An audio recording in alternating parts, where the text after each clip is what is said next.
poderíamos ir mencionar Paulo. Irmão Denis, Pai do Senhor, poderíamos mencionar Paulo, como Deus justificou Paulo. Como Deus justificou Paulo. Paulo, um judeu, perseguidor da igreja de Jesus, que massacrava, mas Paulo, ou Saulo, até então, teve um encontro com Jesus. E nesse encontro com Jesus, Jesus se revelou a ele, como Jesus se revelou a cada um de nós.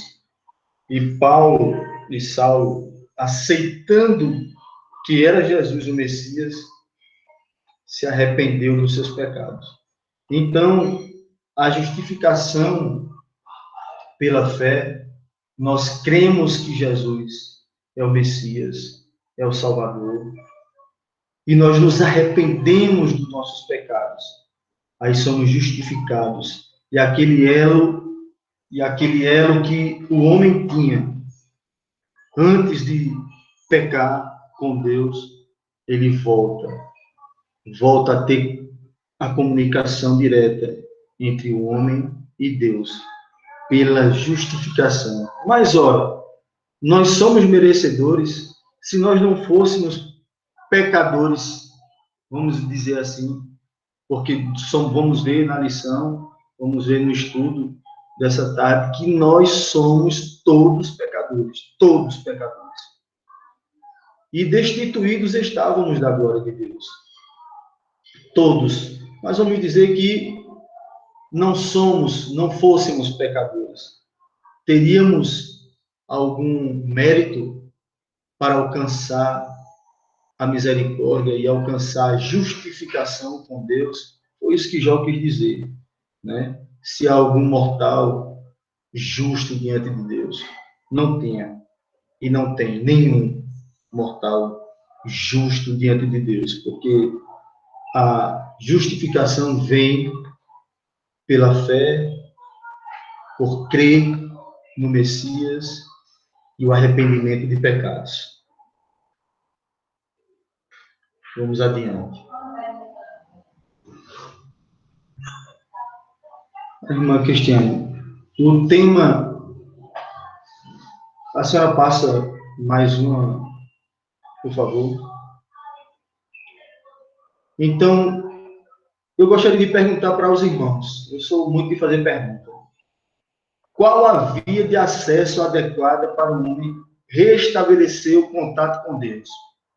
Qual a via? Algum dos irmãos pode me dizer qual a via de acesso adequada para o homem restabelecer o contato com Deus? Irmão, dentro do senhor é o irmão Lenivaldo. Me diga aí, irmão Lenivaldo. A via foi quando Cristo morreu, né? E ressuscitou e nos colocou na posição de justiça, né? Não que nos declarou justos, né? Como diz Romanos 5, e versículo 20. Deixa eu ver se é Romanos 5. Versículo...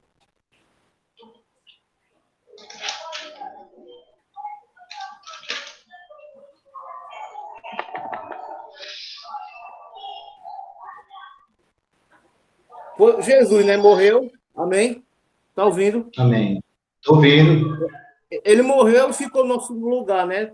Nós estávamos na condição de perdidos, pecadores, e ele nos colocou numa posição de justiça, né? Aí nos declarou justo, não pelo que a gente faz, mas pelo que Cristo fez por nós. Aí teve essa via, né? Através do sangue de Jesus, ele justificou. Para ele foi dessa maneira. Amém. Irmão Denis, o senhor é o nosso teólogo aqui do Belo Jardim. Me fale aí alguma coisa a esse respeito, irmão Denis. Deixa de moleza.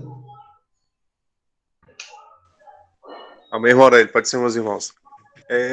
Sem entendimento também, mano. A via de acesso, como o senhor colocou aí, Morelli, é Cristo, né? Pelos nossos esforços, nós somos injustificáveis, né? Nossa justiça é trapos de imundícia e através de Cristo nos deu acesso. Né? Eu acho que esse é o entendimento. Então, o senhor vai esclarecer melhor para a gente. Isso. Tá bom. Irmão Pedro, o que é que o senhor acha, irmão Pedro? Comunga da mesma opinião? Amém, irmão Aurélio. Veja só. Nosso ponto de acesso é Cristo, né? Através da fé. Romanos 5, verso 1 nos diz assim, olha. Sendo, pois, justificados pela fé, temos paz com Deus por nosso Senhor Jesus Cristo, pelo qual também temos entrada pela fé a esta graça, na qual estamos firmes e nos gloriamos na esperança da glória de Deus. Amém? Então, Amém. Cristo, né? Através da nossa fé, acreditar no sacrifício de Cristo Jesus. Amém? Espero ter contribuído. Contribuiu, acrescentou. Amém. Agora ainda falta uma coisinha.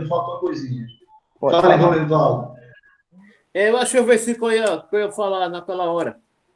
É Romanos 5,19, que diz assim: sendo assim, como por meio da desobediência de um só homem, muitos se tornaram pecadores, assim também por intermédio da obediência de um único homem, muitos serão feitos justos. Romanos 5,19, amém? Como foi feito, como foi falado, Jesus, através da fé. Mas Jesus, através da fé, é suficiente para sermos justificados? Somente isso é suficiente? Somente isso é suficiente? Jesus morreu por nós, certo? Arrependimento. Jesus morreu por nós. Sim, senhor, irmão Ronaldo. Meu professor, eu acho que o arrependimento, né? Cristo como já foi, é o caminho, né? Mas o arrependimento que faz com que o homem chegue a Cristo. Muito bem, está chegando. São pensamentos que vão sendo construídos.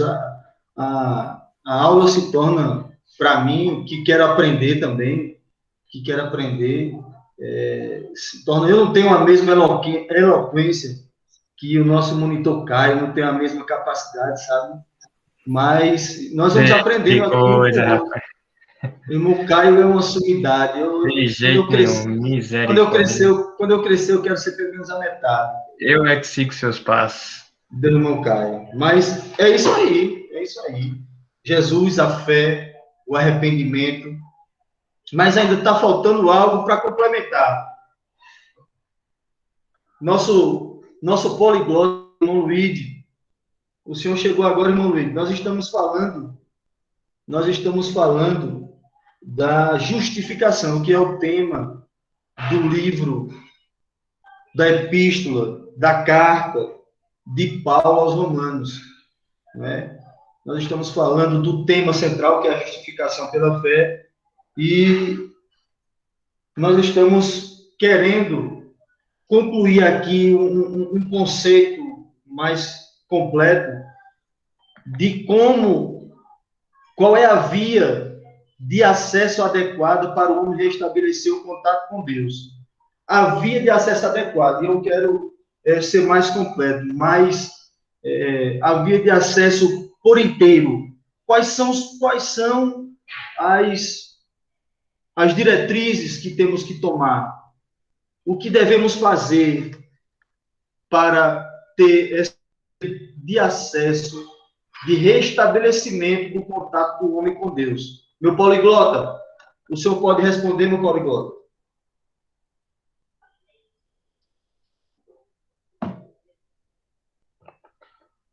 Não, Luíde. Sou leigo no assunto. Está conversando, rapaz? Está conversando. Irmão Júnior, o meu presbítero Júnior, me permita, meu presbítero Júnior, eu sei que o senhor está aí doido para complementar aí o raciocínio.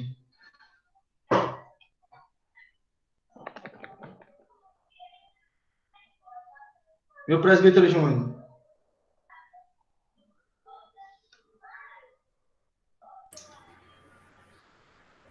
Aurélio, eu estava lendo aqui, estou fazendo aqui uma leitura do texto, começo do texto aqui de Romanos, e a gente pode observar que o apóstolo Paulo, quando ele se direciona à igreja que estava em Roma, a gente identifica nos primeiros versículos, primeiro capítulo, e Paulo, de uma forma, podemos dizer, doutrinária, ele traz ao conhecimento do povo naquela época a doutrina do pecado, né? Ele traz o conhecimento do que o povo precisava ter conhecimento e, assim como o senhor está falando aí, já trazendo ao conhecimento também a forma da justificação ou a doutrina da justificação.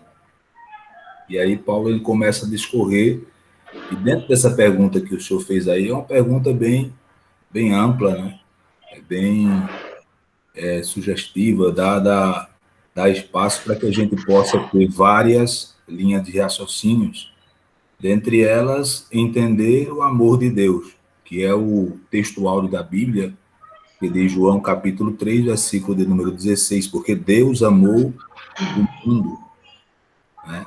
E eu entendo que esta via de acesso para o homem restabelecer, haja vista ele haver perdido no Jardim do Éden, o próprio apóstolo vai falar nessa carta dizendo que por um homem entrou o pecado no mundo, não é? Mas nós encontramos a palavra dizendo que ele, por amar todo mundo, ele nos deu a condição, e esta condição foi através da morte de nosso Senhor e Salvador Jesus Cristo na cruz do Calvário. Eu entendo que esta é a via adequada para o homem restabelecer o contato com Deus perdido no Jardim do Éden. Exato. Mas eu ainda queria... Essa é a via de acesso. A via... Se eu tivesse um quadro aqui, eu poderia escrever, mas como estamos nessa modernidade aqui, não dá, mas eu vou tentar... a via de acesso. Para Deus, o homem tinha perdido, como o senhor bem enfatizou, o contato direto, o contato com Deus. E a via foi o sacrifício de Jesus, como já falamos aqui. E do homem, através da fé, crer que Jesus foi o Messias enviado. O homem se arrependeu, o segundo passo, o homem se arrepender, porque não basta apenas... eu tenho falado muito aqui em Belo Jardim, os irmãos sabem disso, e o irmão Aldeno está próximo a mim na nossa missão aqui de evangelizar, e muitas pessoas que estão condenadas em um culto evangelístico aceitam a Cristo, creem que Cristo é o Messias, através da fé. A fé, o Espírito Santo convenceu aquela pessoa, através da fé, que Jesus é o Salvador, que Jesus veio morrer por nós, que Jesus é o único caminho que leva o homem a Deus. Mas tem outra coisa que eles não permanecem. Será que essas pessoas se arrependeram do seu pecado? Aí veja, não basta apenas ter fé que Cristo é o Salvador, precisa se arrepender dos seus pecados. E outra, eu vou mais longe, restabelecer o contato com Deus. Mas para que esse contato seja contínuo, para que esse contato esteja dia a dia afinado, Deus, o homem, Deus, o homem, Deus, o homem, precisa da santificação dos justificados. Está aqui, ó, a santificação dos justificados. Então, o homem necessariamente precisa entender que a sua vida, isso Paulo deixa muito claro, que o homem necessita de viver uma vida em santidade, porque Deus é santo e ele aborrece o pecado. Amém, irmãos? Deu para entender a linha de raciocínio? Se alguém tem mais alguma coisa a acrescentar. a esse respeito, ou se eu me empolguei demais no meu raciocínio, estejam à vontade aí. Irmão Caio, o senhor que é o meu mentor, o que é que o senhor acha? Acompanho o relator. Acompanho o relator. O senhor é uma bênção, irmão Caio. Acompanho o relator, né? Tá certo. Perfeito o raciocínio. Realmente, Cristo é a nossa via de acesso única, mas a gente tem acesso à via de acesso, né, para não ser até um pouco redundante, através da nossa postura diante da pregação da fé. Então, é o arrependimento que nos coloca no caminho de acesso novamente a Deus. Amém. Então, é isso que Paulo, ele divinamente inspirado por Deus, não que os demais livros e cartas e epístolas e evangelhos não sejam inspirados por Deus, são todos. Nós temos que crer fielmente que toda palavra contida aqui nesse livro é fiel e verdadeira, foi inspirada por Deus. Mas particularmente, eu tiro o meu chapéu para Paulo, porque Paulo, apesar de eu não usar chapéu, mas Paulo foi de uma inspiração do Espírito Santo grandiosa para vir com essa doutrina da justificação. E nós podermos compreendermos que não basta apenas, vou repetir novamente, que eu acredito que na repetição é que fica gravada na nossa mente. Eu não sei nem quanto tempo aí eu vou ter, mas como o nosso relator falou, o irmão Caio, a via de acesso, para termos a via de acesso é Jesus, claro, pela fé, pelo arrependimento dos pecados, mas a santificação, que ela é diária. Vivemos diariamente pela fé. Vivemos diariamente buscando a santificação. Nós somos carne, irmão. Paulo aqui, aos Romanos, mais na frente, nós vamos estudar isso. Paulo luta contra a sua natureza humana. E quantos de nós não lutamos contra a nossa natureza humana? Eu acredito que todos nós lutamos dia a dia contra a nossa natureza. Essa semana eu estava contando ao nosso diácono Joaquim Belo Jardim que o velho homem queria sair, aí eu botei ele dentro do caixão de novo, bati os pregos e enterrei ele novamente. Ele quase sai.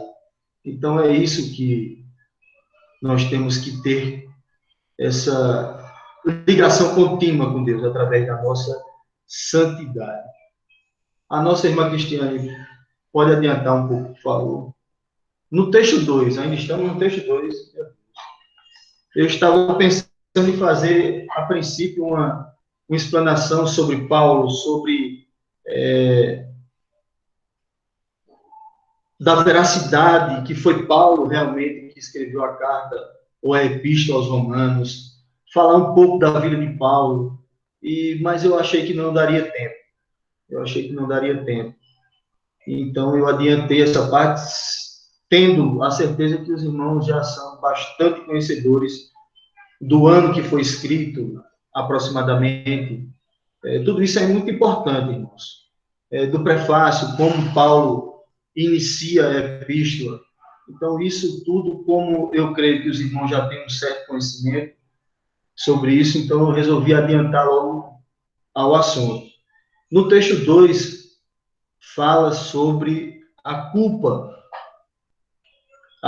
dos gentios ímpios, né?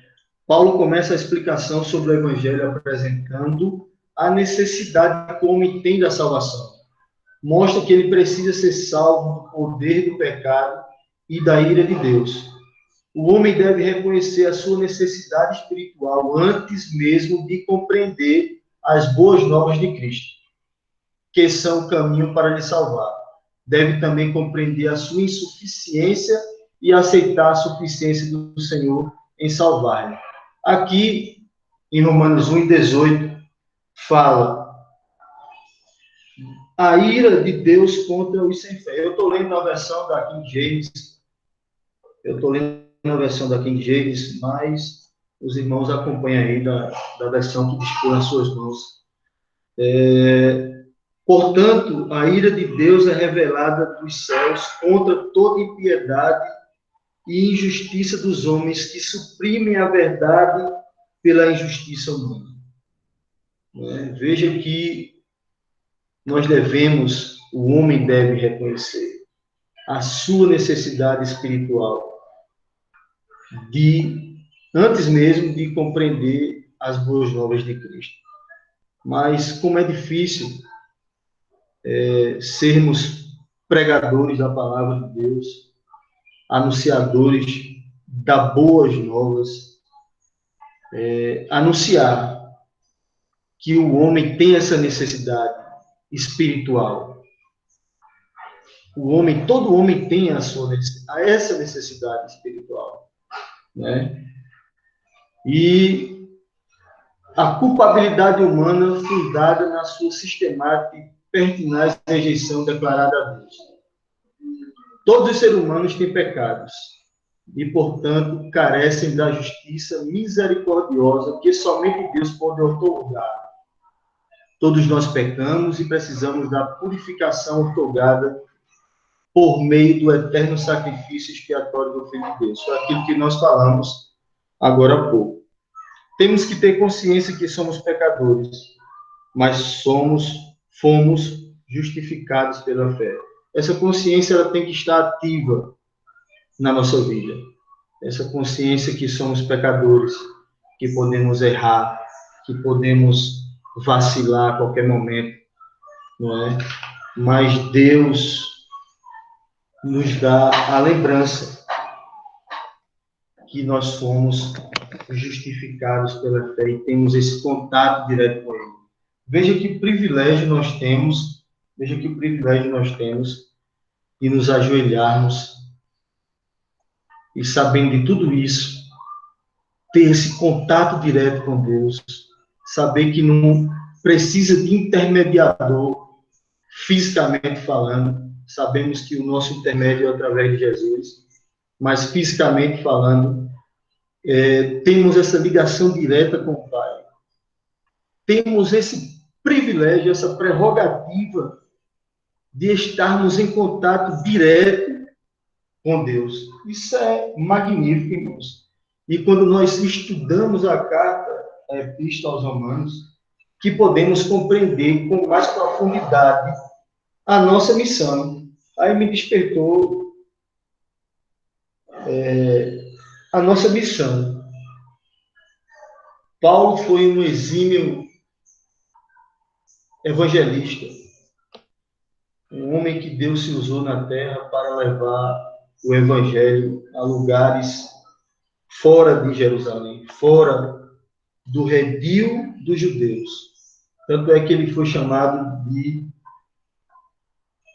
o apóstolo dos gentios.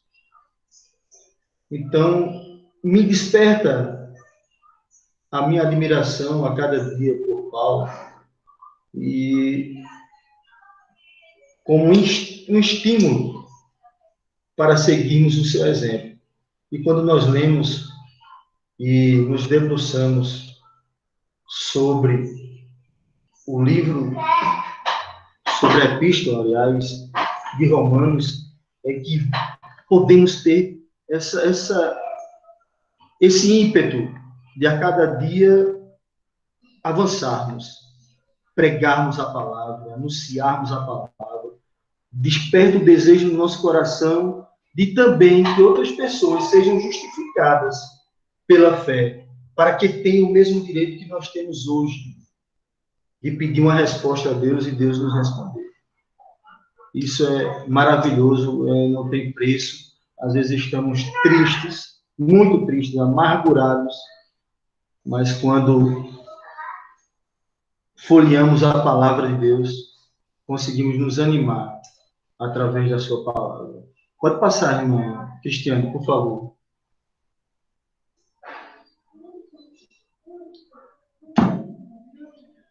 A culpa dos moralistas. Paulo prova que todos os homens são pecadores, seja qual for o seu modo de vida, inclusive os moralistas. Ele analisa o homem bom segundo os padrões humanos.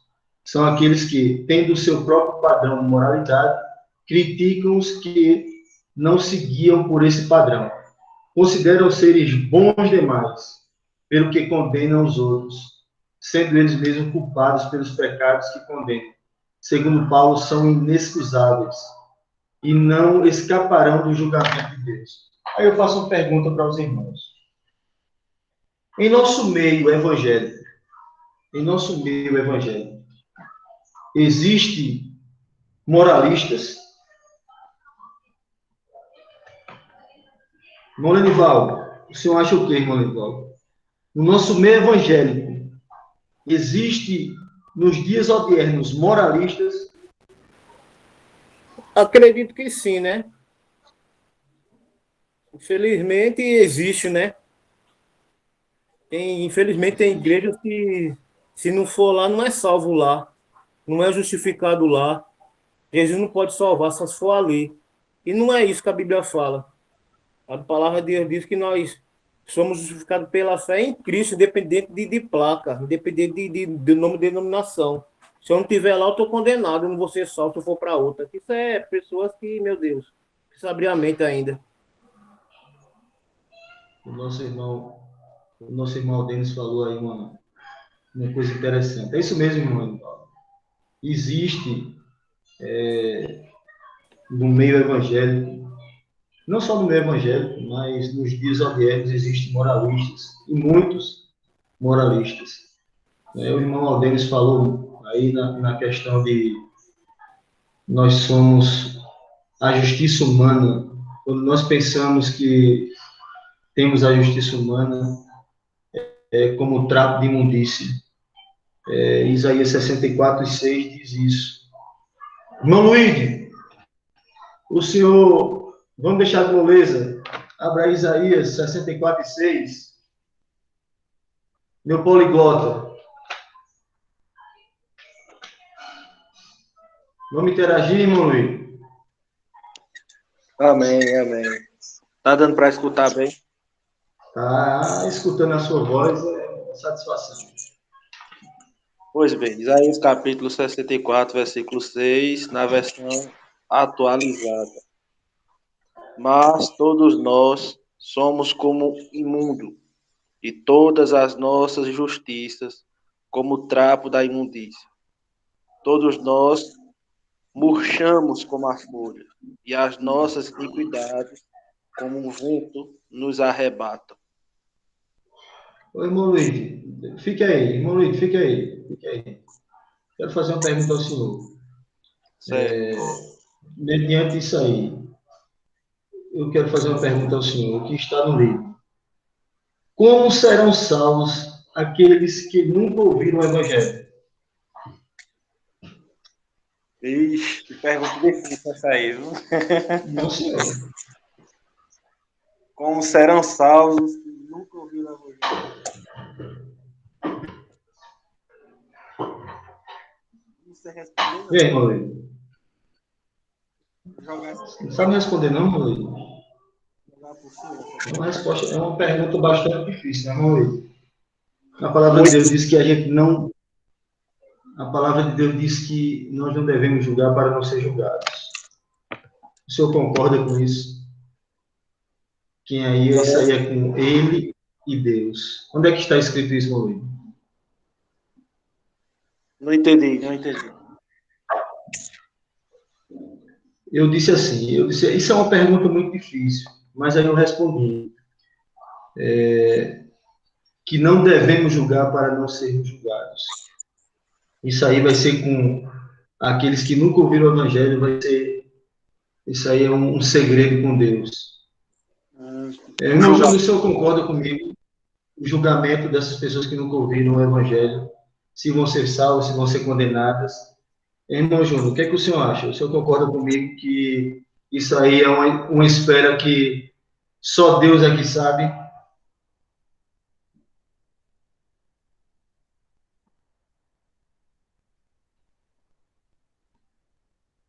Irmão Josias Neves Júnior.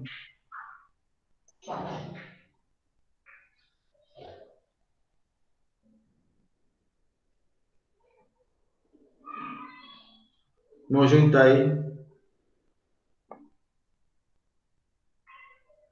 Pois a pergunta agora pulou, irmão Denis. É o senhor mesmo. Responda aí, meu santo. Amém, irmão Aurélio. Esse é o entendimento, né, que a gente tem, né? Não dá para a gente julgar. O justo juiz é que poderá julgar essa situação, né? A lição fala também que o Senhor vai julgar mediante a duas formas que Deus se faz ser conhecido na humanidade, né? Pela consciência do homem e pelo seu eterno poder revelado na criação, né? Então, mediante ao conhecimento que receberam, Deus vai julgá-los, né? Então, não cabe a gente mesmo não tá dizendo quem eu... Na verdade, eu sempre fui muito avesso a esse tipo de pessoa que fica colocando gente no céu e gente no inferno, né? Eu acho um comportamento muito infantil, né? Eu acho que fica a caráter de Deus julgar essas situações, né? Que é uma pergunta muito frequente, né? Que até a lição coloca assim, né, Moreira? Isso, isso. Apesar que todos nós somos pecadores. Todos nós estamos fadados ao fracasso da condenação, se não formos justificados pela fé. Mas o que a lição quer dizer é sobre os que nunca ouviram, aqueles que nunca tiveram conhecimento da oportunidade. Existem muitos, se Jesus vir hoje, existem vários indígenas que nunca ouviram falar de Jesus. Nunca ouviram falar de Jesus, não conhecem Jesus, não conhecem nada. Então, aí a gente não pode adentrar nesse campo. A irmã pode passar aí mais um slide, por favor. Princípios básicos de julgamento que Deus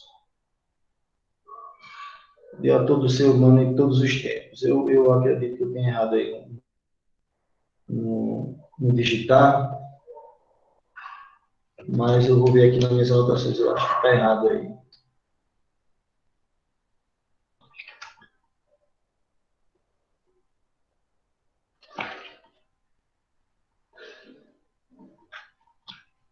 Eu acho que está errado, irmã Cristiane.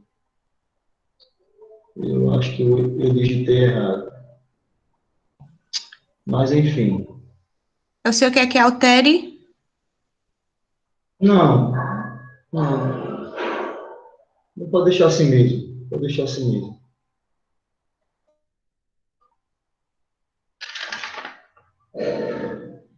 Não pode deixar assim mesmo. Você não pode voltar lá. Eu tenho quanto tempo ainda, irmã Cristiane?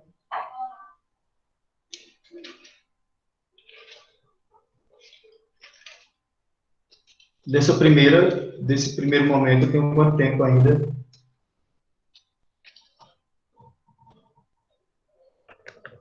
Normalmente o irmão Caio... Irmã Cristiane. Oi. Normalmente o irmão Caio, ele vai até umas 3 e pouco, aí dá um intervalozinho e depois volta, umas 3:30. Ivan Aurélio, é relativo. O senhor dá aula aí até onde tiver o conteúdo e quando encerrar... Eu vou já adiantar aqui para os irmãos que eu vou ter que me ausentar. Minha mãe disse que era para mim estar antes de 4. Eu tenho um compromisso que a minha velhinha mãe pediu para mim, que eu não posso negar, então eu não vou dar hoje o conteúdo da segunda lição. Não vai dar por acontecer esse imprevisto e eu não vou poder dar. Mas vai ficar para um outro momento, ou senão o irmão Caio, hoje não, que eu já conversei com ele. Eu tinha conversado, irmãos, com o irmão Aurélio, que eu poderia assumir a lição 2 hoje. Só que eu não me preparei para lecionar ela hoje, né? Eu não me preparei. O irmão Aurélio está afiado, está qualificado para dar essa lição, eu não. E aí, para não dar de maneira nenhuma uma aula de improviso aqui, em respeito a vocês, a qualidade da aula que vocês merecem, a qualidade do padrão, da qualidade da aula da ETAD, eu disse ao irmão Aurélio que ele veja aí com os irmãos outro horário, outro dia, amanhã ou segunda, só para ministrar a lição 2. Então, assim, de maneira nenhuma eu ia vir aqui hoje e trazer uma lição de uma. Os irmãos merecem, assim como o irmão Aurélio está preparando a melhor aula que ele pôde, eu também gosto de vir com a melhor aula que eu pude preparar. E como esse imprevisto foi muito em cima, né, irmão Aurélio? Não deu para nem eu me preparar para substituir ele, e aí eu acho melhor essa alternativa. Ele vê outro dia com os irmãos para ministrar só a lição 2. Amém? Amém. Mas eu creio que se o senhor Não, de jeito quisesse, nenhum. o senhor tem Não. capacidade aí para ministrar. Eu gosto de vir com uma coisinha bem mastigadinha. Sim, senhor. Mas vamos lá. São os princípios básicos do julgamento de Deus, né, a todo ser humano, em todos os tempos. Esse foi o sentido. Faltou uma vírgula aí, mas esse foi o sentido. Conforme a verdade. Em Romanos 2, está lá na lição, Romanos 2, do versículo 1 ao versículo 5. Eu vou ler aqui para adiantar. Portanto, é indesculpável, ó homem, sejas quem for, quando julgas, porque a ti mesmo te condenas em tudo aquilo que julgas no teu semelhante, pois tu que julgas, praticas exatamente as mesmas atitudes. Mas nós sabemos que o julgamento de Deus é de acordo com a verdade contra os que praticam. Deste modo, quando tu, um simples ser humano, o julga e todavia praticas os mesmos atos, pensas que de alguma forma escaparás ao juízo de Deus. Ou, porventura, desprezas a imensa riqueza da bondade, tolerância e paciência, não percebendo que é a própria misericórdia de Deus que te conduz ao arrependimento. Entretanto, por causa da tua teimosia e do teu coração insensível e que não se arrepende, acumulas ira sobre ti no dia da ira de Deus, quando se revelará plenamente o seu justo julgamento. Então, vemos que o julgamento de Deus vai ser conforme a verdade. Nos deparamos, em muitos casos, com situações parecidas, né? Paulo aqui, ele quis dizer no versículo de número 2, que nós sabemos que o julgamento de Deus é de acordo com a verdade contra os que praticam tais ações de julgar. Então, quem somos nós para julgarmos, né? Também o julgamento de Deus vai ser de acordo com as atitudes, com as nossas atitudes. Romanos 6 e até o 10 fala sobre isso. Deus retribuirá a cada um segundo o seu procedimento. Ele concederá a vida eterna, perseverando em fazer o bem, buscam glória, honra e imortalidade. Por outro lado, reservará ira e indignação para todos os que conservam egoístas, que rejeitam a verdade e preferem seguir a injustiça. Ele trará tribulação e angústia sobre todo ser humano, que persiste em praticar o mal, em primeiro lugar para o judeu, e em seguida para o grego. Porém, glória, honra e paz para todo aquele que perseverar na prática do bem, primeiro para o judeu, depois para o grego.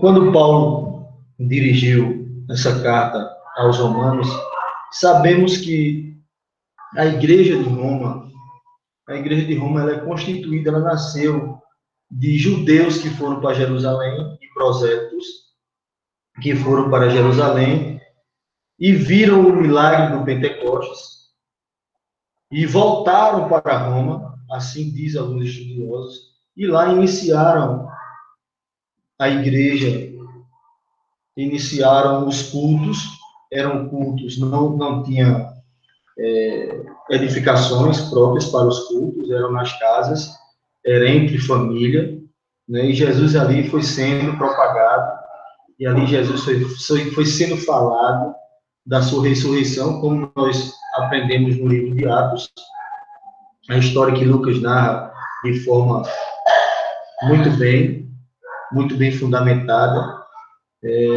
e a maioria dos cristãos em Roma, com o passar do tempo, eram de gentios. Então, o objetivo do evangelho pregado em Roma era para os gentios. Então, pela sua grande maioria, não é que não existem judeus cristãos. Vocês estão entendendo o que eu quero, o meu raciocínio. A igreja, com o passar do tempo em Roma, a igreja predominava de gentios que aceitaram a Jesus como Salvador. Então, a carta de Paulo, ela é mais endereçada aos gentios, né? Ela é mais endereçada aos gentios, porque o povo romano e o povo grego, eles cultuavam os seus deuses e de forma, se vocês forem estudar a história do povo romano e do povo grego, de um absurdo, de tanta coisa que eles adoravam e eles praticavam. Então, Paulo teve esse cuidado de dirigir essa carta aos gentios que veio com essa carga, assim como nós que viemos do mundo. Eu não tive o privilégio de nascer num lar cristão. Eu vim do mundo, e assim como o povo romano e o povo grego, eu vim carregado de coisas, de costumes, de adorações, de tanta coisa. De tanta coisa. Então, Paulo teve esse cuidado de dirigir a carta aos apóstolos, ao povo de Roma, com esse devido cuidado, que nós vamos ser julgados por Deus também de acordo com as nossas atitudes, e segundo a compreensão de cada indivíduo sobre o que é certo e o que é errado, bem como sem acepção de pessoas, seja rico, pobre, negro, branco. Jesus vai fazer a obra, vai julgar sem acepção de pessoas. E, por fim, vai julgar segundo o Evangelho. Eu fiz uma anotação. Quem poderia me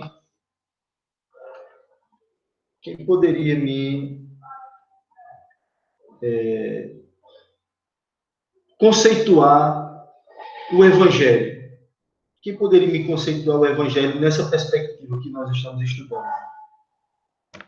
Porque se faz necessário nós conceituarmos o Evangelho. Porque será segundo, Deus vai nos julgar segundo o Evangelho. Quem poderia conceituar Evangelho?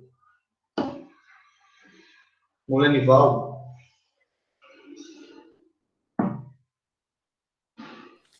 Eu deixo para os pastores aí que estão mais conceituados do que eu. Oi, Molenivaldo, faça isso não, Molenivaldo. Não, meu irmão Pedro. Eu só estou chamando que eu estou vendo aqui na tela. Vou abrir mais aqui. Irmão Pedro, conceitue aí o Evangelho nessa perspectiva. Amém, irmão Aurélio. O Evangelho é boas novas, né?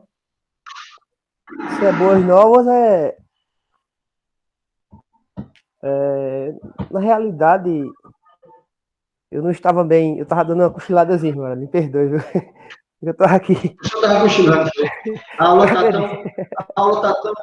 aula tá tão monótona que o senhor está cochilando. Não foi isso, não. É que eu tava verificando outra coisa aqui, e terminei, mas não foi a questão da aula, não. Veja só, eu passo essa. O senhor me responde, que eu até realmente eu fiquei desnorteado. Tá bom? Eu passo a pergunta para o senhor, que é o meu professor. O professor vai passar a pergunta para mim. Amém.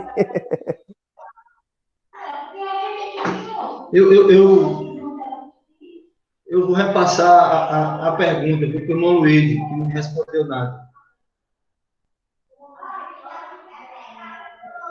Eu queria ver todo mundo para mim poder. Eu não estou conseguindo ver.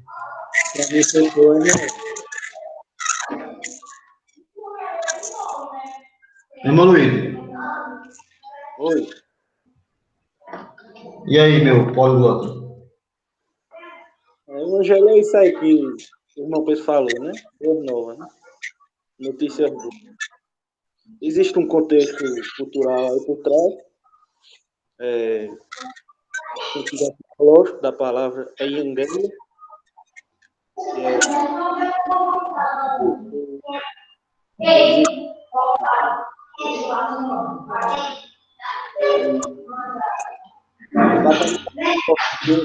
Num certo ponto da história, vinha um mensageiro que trazia notícias da guerra. E era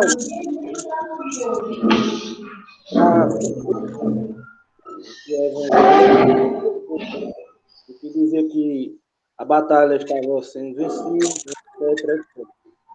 Então, desse sentido aí, aquilo que a gente entende por boas notícias, né? Porque a vitória da guerra é interessante. Então, no contexto. Está muito ruim, agora. O áudio. Mostrar o reino de Deus, né? As notícias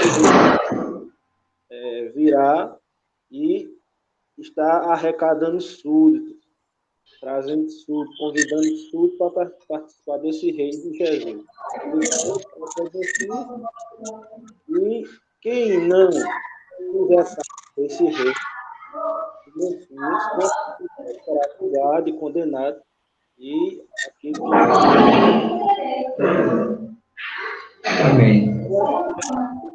O evangelho seria notícia do julgamento que está para principalmente para aqueles que renunciam o reinado do rei que está para reinar, que é o Senhor Jesus. Isso, irmão Luiz, isso é uma bênção. Na verdade, é tudo isso, mas há o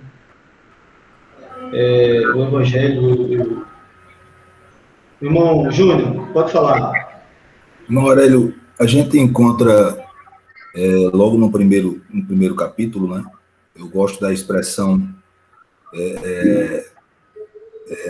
falada da versão transformadora, que diz que, no versículo de número 16 do primeiro capítulo, diz: porque não me envergonho das boas novas a respeito de Cristo, que são poder de Deus em ação para salvar todos os que creem, primeiro os judeus e também os gentios. E é uma expressão dentro da teologia que eu gosto, eu me apego, que é a seguinte, que diz que o evangelho é a proclamação, e essa proclamação com muita alegria esta da atividade, a atividade redentora de Deus, através da pessoa bendita de Jesus Cristo, a favor do homem, de nós, pecadores, escravizados pelo pecado. Eu gosto dessa expressão acerca do Evangelho. É isso mesmo. O senhor agora, em outras palavras, falou o que eu escrevi aqui. Eu coloquei que o Evangelho é a história do esforço de Deus, revelando-se em seu Filho para salvar o pecador. Irmão Aurélio, eu acho que a gente também pode pode definir evangelho como essa notícia de que Deus estava em Cristo reconciliando o mundo consigo mesmo. O evangelho é essa revelação, porque quando a gente olha a carta aos Romanos, a gente vê que a abordagem de Paulo consiste nessa transformação. Aquele que era inimigo de Deus por sua natureza, pela justificação agora se torna amigo. Então, o evangelho é a notícia dessa reconciliação. Acho perfeita a definição do presbítero Josias, do irmão Luiz. Muito bom, muito bom. Essa interação é bom porque aprendemos. Eu acho muito interessante. A irmã Luiz, pode falar. Para contextualizar, né? Contextualizar. O evangelho faz mais sentido, o que o antecede. Né? Paulo começa a capítulo da sua carta dizendo que os gentios estão todos condenados. No capítulo 2, Paulo diz que não só os gentios estão condenados, mas também os judeus estão condenados. E no capítulo 3, que é conhecido de todos, o versículo 23, ele diz: todos pecaram, gentios e judeus. Então, ele contextualiza a situação de toda a humanidade, dizendo que, por causa de Adão, todos, judeus e gentios, se encontram condenados. E aí, com esse contexto antecedente, aí ele entra e diz: olha, estão condenados, mas agora eu vou dar uma notícia boa, que é Jesus Cristo. Por ele, vocês podem ser passados, transferidos, justificados de ré para inocentes, inimigos para mim e para todos os Deus. Basicamente isso. Amém. É interessante, irmão Aurélio, nisso aí que o irmão Luiz falou, de que algum irmão uma vez me perguntou, quer dizer que Adão pecou e eu vou levar a culpa? Eu disse, então me apresente um homem depois de Adão que não pecou. Se você conseguir me apresentar um homem depois de Adão que não pecou, então ele não é digno do juízo que veio do pecado de Adão. Então o juízo vem não porque Adão pecou, mas porque eu peco igual a Adão. E pecando como Adão, o juízo se amplia a mim. E aí, como o irmão Luiz disse, independentemente de ser judeu, gentil, todo mundo está no mesmo barco. Então é interessante que Paulo diz, não é uma justiça apenas retributiva com relação a Deus, não é um juízo universal. Porque em Adão, todo homem, e aí Paulo usa a expressão, que toda boca esteja calada diante de Deus. E ninguém tem argumentos. Excelente as definições que os irmãos trouxeram. Muito bom. Aí onde vem o nosso, dando continuidade, irmã Cristiane, por favor, é aí onde vem a culpa dos judeus. A culpa dos judeus. E está lá no nosso livro, os judeus buscavam encobrir seu pecado usando a religião como pretexto. Mas sua vida não transformada os desmente, trazendo-lhe maior condenação. Lá em Romanos 2, 21 e 22. Como? Ocorre que, enquanto eles se vangloriavam dos privilégios que tinham, suas vidas não estavam de acordo com o querer de Deus. Diante disso, Paulo diz que maiores privilégios implicavam em maiores responsabilidades. Quanto maior a revelação recebida de Deus, maior é a nossa responsabilidade diante deles.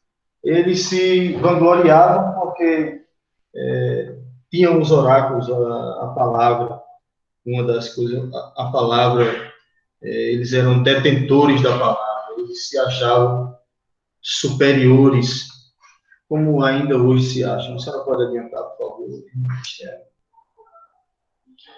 E o povo escolhido, o povo judeu, eles negligenciavam a sua vocação divina. Né? O povo judeu era para ser o povo que evangelizasse o mundo todo, que desse testemunho de Deus ao mundo inteiro. Né? Se eles tivessem aceitado Jesus como o Messias, eles eram para ser os evangelistas do mundo inteiro, não é? Então, eles negligenciaram a sua vocação divina. Judeus e os religiosos dos dias odiernos é a mesma coisa.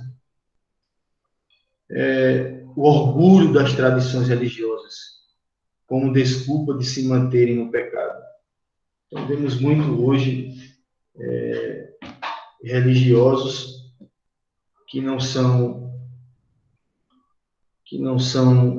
verdadeiros cristãos, e sim religiosos. Eu posso dizer até entre nós existem religiosos. Eu vou falar agora da nossa denominação, Assembleia de Deus, Seara, ou Assembleia de Deus. Existem muitos que não deixaram de ser cristãos, são apenas religiosos. E Paulo deixa muito claro isso nessa epístola, né? O orgulho das tradições. Eu fui de uma igreja, a Congregação Cristã do Brasil, que não estou falando da igreja que passei, mas eles seguem uma tradição religiosa que alguns já não são mais cristãos. Alguns já não são mais cristãos, né? Por causa da religiosidade. Em nosso meio, infelizmente, existe religiosos. E queira Deus que a nossa visão nunca seja de sermos religiosos, mas sermos cristãos autênticos, sermos evangelistas da palavra de Deus. O judeu que descumpre a lei é a mesma coisa que um gentil que não tem lei. Quem cumpre a lei do povo judeu naquele tempo e hoje? Não cumpre a lei, né? Então, o judeu que não cumpre a lei na sua integralidade, ele é a mesma coisa que um gentil que não tem lei. O judeu está sob condenação. Ainda assim, em vez de humilhar-se ante o conhecimento da lei, tornou-se crítico e presunçoso, cegando-se diante da realidade de que, na presença de Deus, ele não é, em nada, melhor que o pior dos gentios. Ao contrário, no certo sentido, torna-se mais culpado que os gentios que não possuem a luz e revelação divina naturais aos judeus. Porque os judeus, desde criança, que são ensinados a manejar a palavra, a manejar as escrituras sagradas.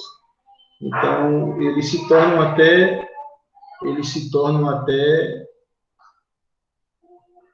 mais culpados, vamos dizer assim. A culpa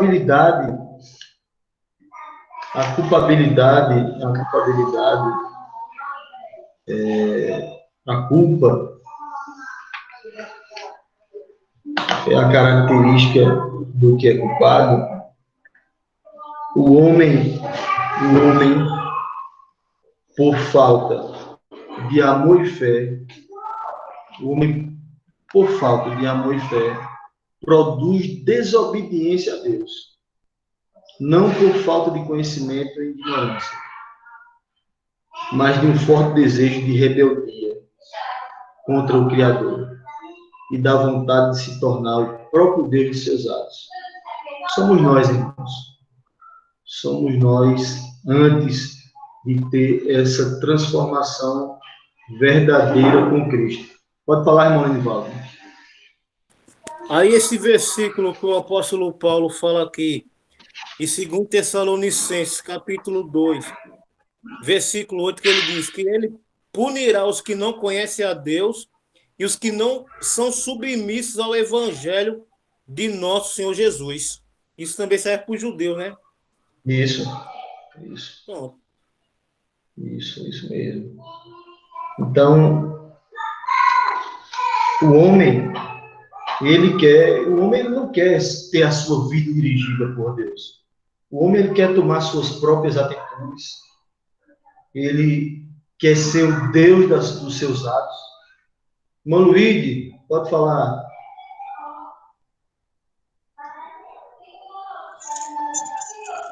Uma curiosidade histórica em relação ao gênero literário do romano, da Epístola aos Romanos. Como o senhor tinha falado anteriormente, que eram judeus prosélitos que se converteram por ocasião do Pentecostes, voltaram, retornaram a Roma. Eles retornaram com pressupostos judaicos. E ali existe outra característica. E nesse tempo, Roma era um ícone da questão de legislação, da questão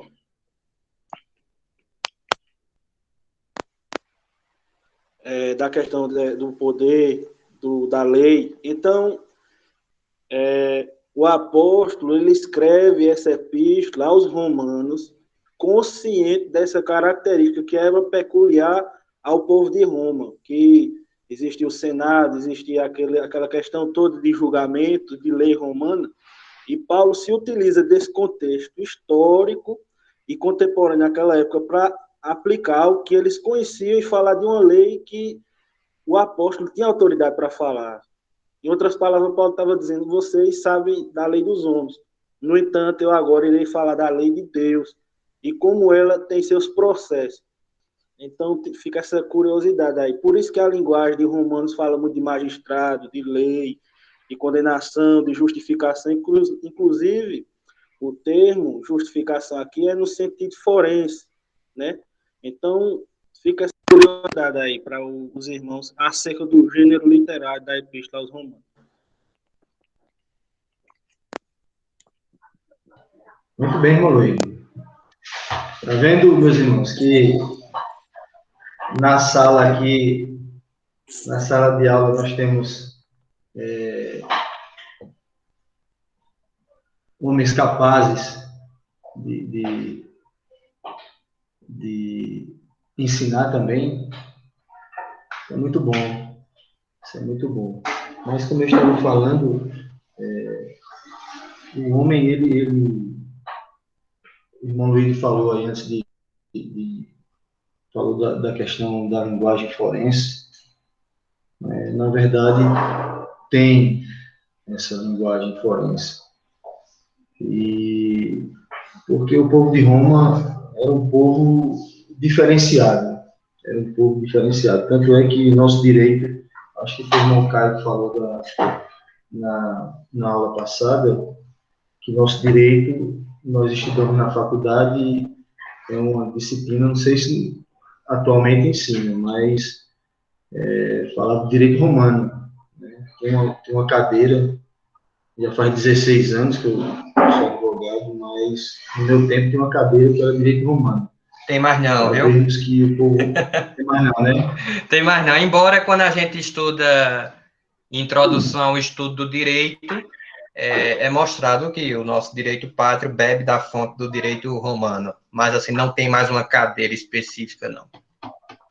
Mas a gente estuda essa fonte. Eu tô um velho mesmo, Caio. Eu tô um velho mesmo. Mas velha guarda. Mas o povo romano era um povo diferenciado. Era um povo diferenciado. O povo de Roma era um povo diferenciado. E como o homem tem esse desejo de ser dono de si, dos seus atos, o homem para se render a Jesus e colocar a sua vida na mão do Criador, para que ele ali tome todas as suas decisões e lhe guie por onde ele quer que... É muito difícil, irmãos. É muito difícil. E imagine hoje nós, imagine o povo de Roma, onde estava Roma e Grécia, misturado ali, todo tipo de perversidade, de imoralidade no meio daquele povo, como era difícil. Então, essa carta doutrinária de Paulo foi muito importante, não só para os romanos, mas para os demais cristãos da época, né? Mas a carta, ela é um texto, como eu já falei aqui, riquíssimo, doutrinariamente falando. A senhora pode passar, irmã Cristiane, por favor. Então, como nós vimos até agora, de uma forma rápida, de uma forma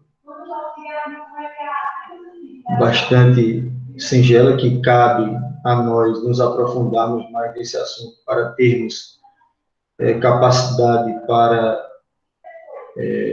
levar o Evangelho, nós chegamos à necessidade de salvação, que ela é universal. Antes mesmo da fundação do mundo, se eu não me engano, está em Apocalipse 13, versículo 8, Deus já tinha traçado o plano de salvação para a humanidade. Na sua presciência, que é o conhecimento antecipado das coisas, Deus já sabia que o homem iria cair, que o homem iria pecar. Deus conversava com Adão no Jardim do Éden todo final de tarde. Conversava com o homem. Deus mantinha um relacionamento com o homem, né? Deus necessitava desse relacionamento? Não. Deus não necessitava desse relacionamento, porque Deus não necessita de nada. Mas Deus criou o homem e ele tinha prazer em se relacionar com o homem, assim como Deus tem prazer em se relacionar conosco hoje, né? E quando o homem pecou, Deus sabendo que o homem já iria pecar, quando o homem pecou, que cortou o viés, que cortou o cordão umbilical, vamos dizer assim, do homem com Deus,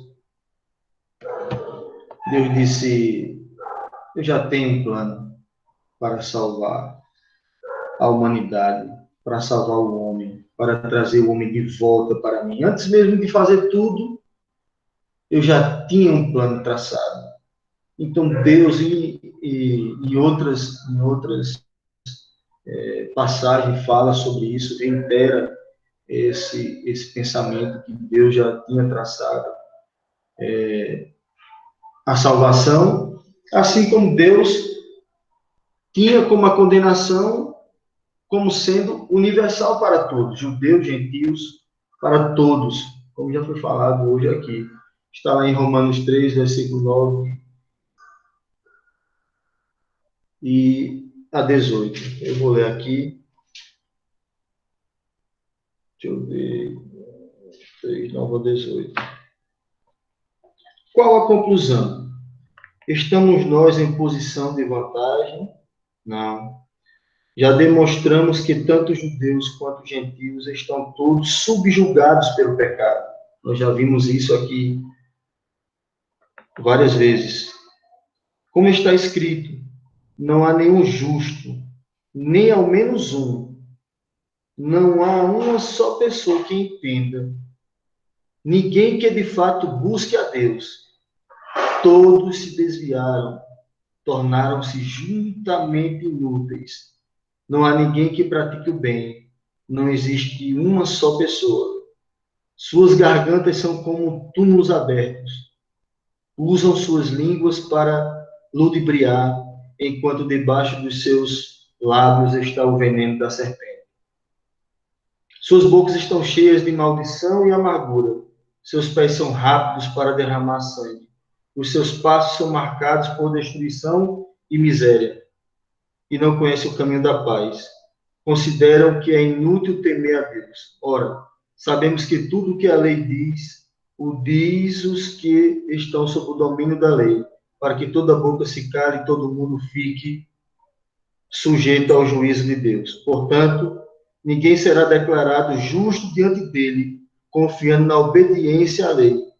pois é precisamente por meio da lei que chegamos à irrefutável conclusão de que somos todos pecadores. Então, somos todos pecadores. O pecado, ele é indomável e pessoal, tanto como estado, como também em palavras, em ação. Meus irmãos, chegamos ao final da lição e sabendo que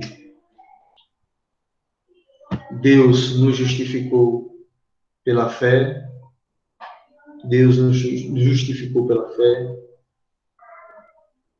criou um elo entre o homem e Deus através do arrependimento. Esse elo é sustentado através da nossa santificação diária. Vemos que o mundo, ou a humanidade, ela vive no pecado. Todos estão condenados, mas aquele que é justificado pela fé, ele tem a esperança de morar com Deus.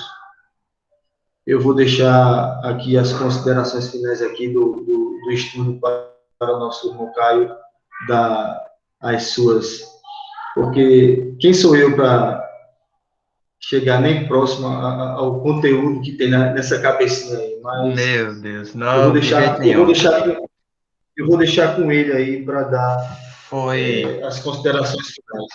Foi uma benção, irmão Aurélio. A aula foi uma benção, realmente muito rica. A interação dos irmãos também foi muito boa hoje. Então, os irmãos trouxeram comentários muito valiosos. Foi muito boa a dinâmica da aula. Eu só queria lhe perguntar se o senhor já quer definir agora com os irmãos o dia e hora para passar a lição 2, ou se o senhor vai colocar no grupo. Se os irmãos quiserem, pode ser segunda-feira à noite. Se eles quiserem, se tiverem disponibilidade. Lembrem, irmãos, que vai ser só uma lição, portanto vai ser mais rápido. Acho que o irmão Aurélio precisa de quê? Uns 50 minutos, irmão Aurélio? No máximo. Nessa faixa. Então serão só 50 minutos para a lição 2. Aí o senhor reforça no grupo, irmão Aurélio, hoje, mais tarde. E aí vê quem vai ter condições de assistir. Irmão Lenivaldo. Como o Lenivaldo falou. Só um comentário. Já que a lei mostra para todo homem como é pecador, a graça mostra que nós somos justificados em Cristo, não é isso? Isso. Amém. Só é isso mesmo. Isso Amém. mesmo. O irmão Caio vai fazer as considerações finais. Pronto, então é isso. Então o irmão Aurélio vai falar no grupo com vocês para marcar a hora para dar a lição 2. Irmãos, os irmãos já sabem, né, com o novo decreto, a partir do dia 1º de abril, a gente vai poder retomar. Então, a partir do próximo sábado, eu conversei com o presbítero Daniel Simão ontem, ele disse que vai poder retomar as aulas presenciais. Portanto, a turma do sábado vai voltar a estudar das 14 às 17, e a turma da quarta, como ainda só pode funcionar até 8 da noite, das 17 às 20 horas. Só que tem uma questão, os irmãos sabem que vocês estão com os gabaritos de Atos dos Apóstolos ainda acumulados. Então, várias lições ainda não houve o preenchimento do gabarito. Então, o que é que a gente vai fazer? O irmão Aurélio vai dar, por exemplo, segunda-feira a lição 2. A gente vai parar.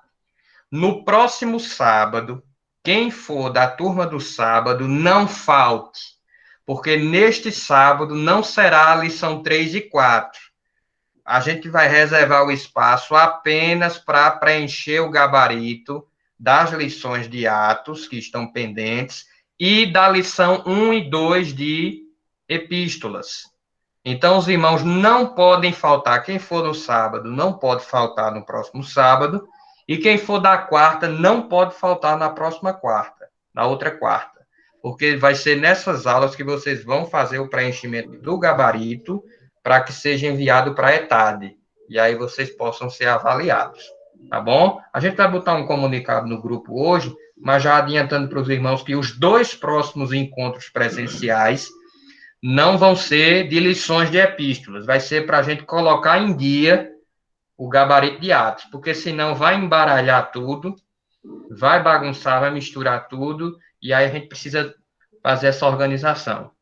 Tudo bem? E assim, infelizmente, as aulas vão voltar presenciais, mas os irmãos ainda não vão estar com o livro, porque o irmão Aurélio estava na reunião semana passada e viu que o presbítero Daniel disse que essa é uma questão de logística da ETAD, não é da ADCEAR. A ADCEAR já pagou, já fez o pedido, mas aí quem tem que mandar é a ETAD, mas agora que a pandemia atrasou. Então, pode ser que os irmãos voltem para as aulas presenciais ainda sem o livro. Caso aconteça isso, os irmãos vão continuar estudando pelo PDF. Mas vamos aproveitar que estão permitindo a gente se reunir de novo e vamos voltar. Então, próximo sábado, dia 3 de abril, e na quarta, eu acho que é dia 8, não, dia 7. 3 e 7 de abril, os próximos 2 encontros presenciais serão para preenchimento do gabarito de Atos dos Apóstolos e preenchimento das lições 1 e 2 do gabarito de Epístolas. A partir do dia 11 de abril, a gente retoma para Epístolas, lições 3 e 4. Alguma dúvida? Quem for da quarta pode ir no sábado encher o gabarito? Pode ir no sábado. Quem for da quarta pode ir no sábado, sim. Agora, Ok, evite de faltar, porque vocês que assistiram virtualmente essas aulas passadas, ninguém levou falta.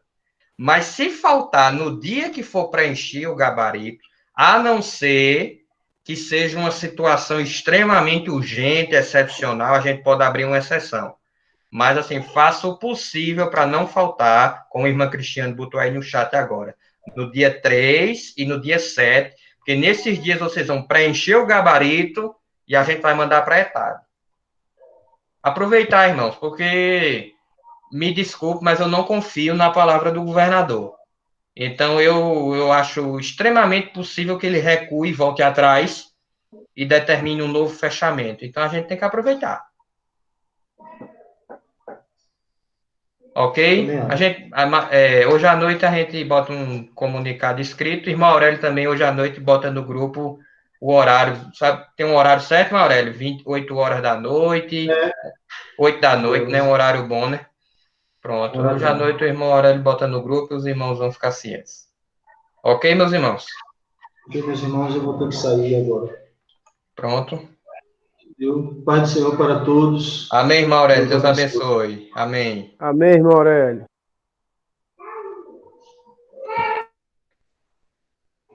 Amém, irmãos? Alguma dúvida? Amém. Amém. Pronto, então, irmãos, por essa questão pessoal do irmão Aurélio, eu podia assumir agora a lição 2, mas eu sei que eu não daria a melhor aula que eu poderia dar a vocês, porque eu não me preparei à altura, justamente confiando que seria possível ao irmão Aurélio ministrar as duas, mas quando foi meio-dia ele me mandou uma mensagem, então foi um imprevisto para ele e foi um imprevisto para mim, então assim, em respeito à turma, que merece uma aula de qualidade sempre, eu não poderia chegar aqui e dar uma aula agora improvisada. Então, de maneira nenhuma, eu vou fazer isso. Então, eu preferi que o irmão Aurélio designasse uma nova data, no caso, segunda-feira, às 8 da noite, para que ele complemente a aula e fale da lição 2. Eu acho que a gente tem que trabalhar com transparência. Ok? Os irmãos compreenderam a situação? Irmãos compreenderam a situação, amém? Amém, Caio. Amém. Pronto, foi realmente uma questão pensando em vocês, para que vocês recebam o melhor conteúdo, o melhor material, como foi algo que me pegou de surpresa. Se o irmão Aurélio talvez tivesse sabido dessa situação excepcional um pouco mais cedo, daria até para eu ter corrido e preparado alguma coisa. Mas, infelizmente, não. Então, assim, eu só gosto de vir aqui, com certeza, ele preparou a melhor aula, e foi uma excelente aula que o irmão Aurélio deu, e eu também só gosto de vir até aqui com o melhor para os irmãos, nas nossas limitações, mas com o melhor que a gente pode oferecer. Então, tenho certeza que o irmão Aurélio vai dar também uma excelente aula referente à lição 2, e aí, no próximo sábado e na próxima quarta, a gente põe em dia Atos dos Apóstolos, e as lições 1 e 2 de epístolas, passa o gabarito, e aí a partir do dia 10 de abril, a gente volta para a epístola, lições 3 e 4. Alguma dúvida? Juan Cristiano, tem algum comentário a fazer? Lopes? Não, tranquilo.